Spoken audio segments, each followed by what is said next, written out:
आज इस वीडियो में मैं आपको एक नहीं, दो नहीं बल्कि 4 चीज़ें बताऊँगा कि अपना इंडियन स्टॉक मार्केट या कोई भी स्टॉक मार्केट इतना बेस्ट क्यों है, अगर आपको इन्वेस्टमेंट करनी है। मैं अभी ये पॉइंट ऑफ व्यू लेके नहीं चल रहा हूँ कि अगर इमरजेंसी आ गई तो आपको फंड्स चाहिए एकदम से या जो भी चीज़ें हैं, इसके बारे में भी बात करेंगे।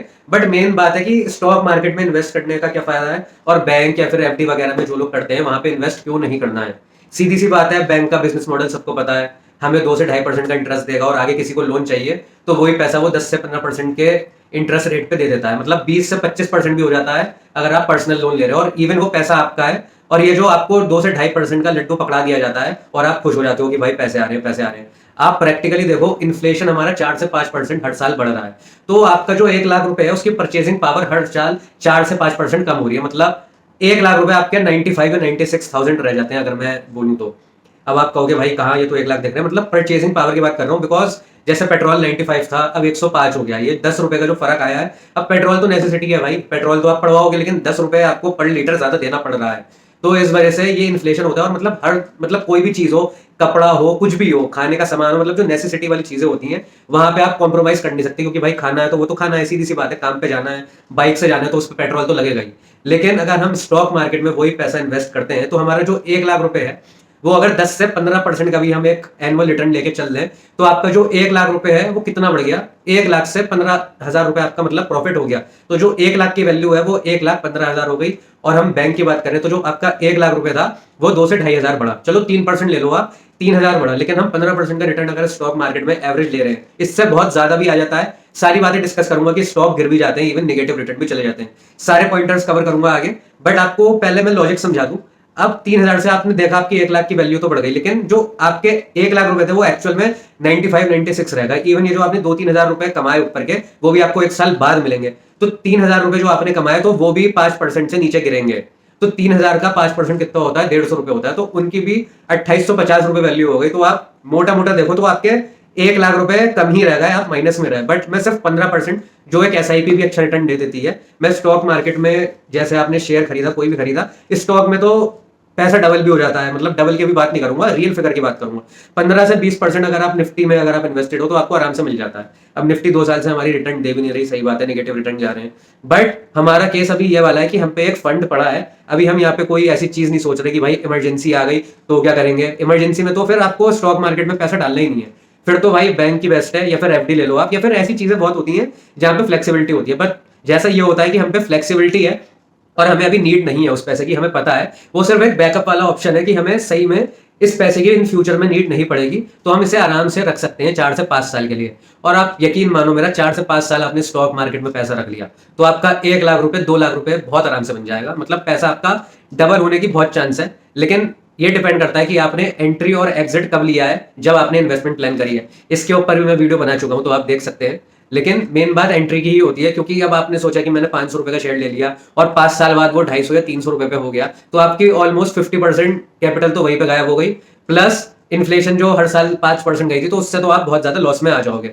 तो ये हमारी बेसिकली एंट्री और एग्जिट की बात होती है कि हम किस लेवल पे इन्वेस्टेड हैं। इवन एसआईपी भी बहुत अच्छी चीज है। अगर आपको इस चीज की नॉलेज नहीं है कि भाई कहाँ पे पैसा डालें, तो आप एसआईपी भी कर सकते हैं, उसमें कोई दिक्कत वाली बात नहीं है, क्योंकि वहां पे फंड मैनेजर है। लेकिन वहां पे भी बहुत सारी चीजें होती है, जैसे एक्सिट लोड होता है, मतलब बहुत सारे चार्ज होते हैं जो आपको देने पड़ते हैं और आपको पता भी नहीं चलता है। आपको दिख तो रहा है कि लाखों में आपकी फिगर पहुंच रही है, लेकिन अगर आप ये चीज खुद मैनुअली करो और कोई एजेंट ना हो या फिर आप किसी के थ्रू ना करो, तो आपको वहां पे 30 से 40 हजार रुपए का एसआईपी के प्रॉफिट में भी डिफरेंस बहुत आराम से दिख जाएगा। इवन आप बैंक में भी इंटरेस्ट देते हो, मतलब जो आपको इंटरेस्ट मिलता है उस पर आपको गवर्नमेंट को देना पड़ता है टैक्स, उस पर भी जाता है, स्टॉक मार्केट में भी जाता है। बट यहाँ पे जब रिटर्न ज्यादा है और आपको अभी फंड की जरूरत नहीं है, अगर मैं हॉरिजन लेके चल रहा हूँ कि आपको 5 साल तक किसी भी टाइप के फंड की कोई जरूरत नहीं है, तो भाई स्टॉक मार्केट में पैसा क्यों नहीं लगाना।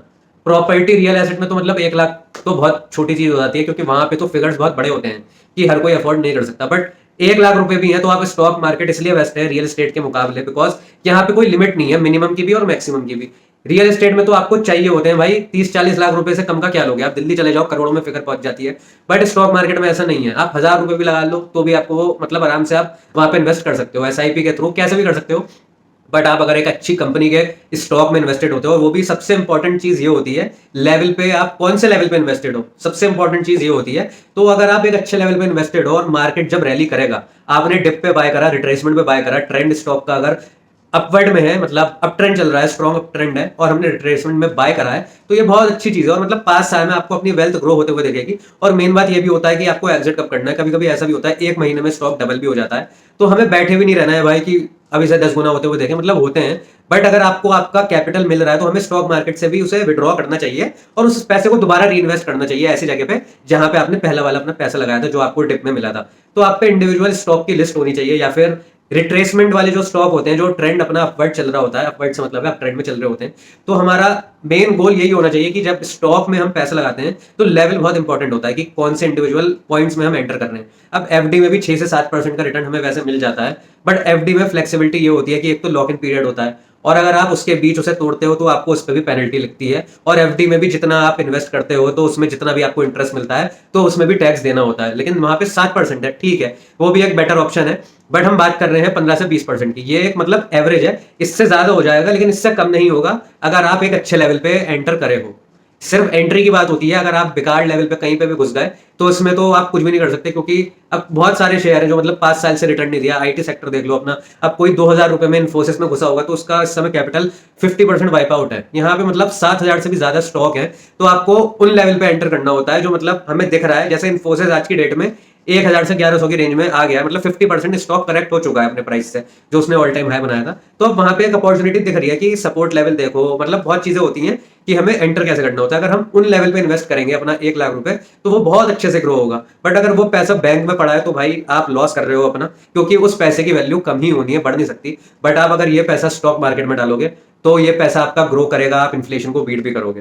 टैक्स इसमें भी देना है, टैक्स देने के बाद भी आप पे एक बहुत अच्छा अमाउंट बचेगा और 5 से 10 साल में आपका पैसा डबल से बहुत ज्यादा हो जाता है अगर आप एक अच्छे लेवल में इन्वेस्टेड हो। तो आई होप मैंने आपको अच्छे से समझाने की कोशिश करी कि बेस्ट लेवल क्या है और मतलब क्या प्रोज और कॉन्स है दोनों के, मतलब स्टॉक मार्केट में क्यों इन्वेस्ट करना है, बैंक में क्यों नहीं करना है। इमरजेंसी वाली चीजें कभी भी आ जाती हैं, लेकिन उसके लिए प्रिपेयर रहना एक अच्छी बात होती है। बट स्टॉक मार्केट में अगर आप नीचे के लेवल पे इन्वेस्टेड हो तो इन फ्यूचर मैं तो कह रहा हूं अगर आपको इमरजेंसी आ भी गई तो आप अपने स्टॉक बेच के वहां पे पैसा विड्रॉ कर सकते हो, और वहां पे ऐसा केस बहुत कम होगा कि आपका पैसा डूब रहा है वहां पे, क्योंकि आप अगर इतने नीचे इन्वेस्टेड हो तो रिट्रेसमेंट जब मार्केट अप साइड में दोबारा लेना चालू करेगा और मतलब ट्रेंड अपना शिफ्ट करेगा दोबारा इंटरनल वाला, तो आपको ये दिखेगा कि आपकी कैपिटल तब भी 10% आपको ग्रो होती हुई दिख रही होती है। बाकी मेन चीज आपको बताने का पर्पस यही है कि बस बैंक में मत रखो अपना पैसा, पैसे को काम पे लगाओ, पैसे से पैसा बनाओ। बैंक में आप पैसा रख रहे हो तो आप ओवरऑल अपना लॉस कर रहे हो कुछ ना करके भी। सो आई होप आपको ये वीडियो नॉलेज लगा होगा, and please do subscribe my channel. Thank you.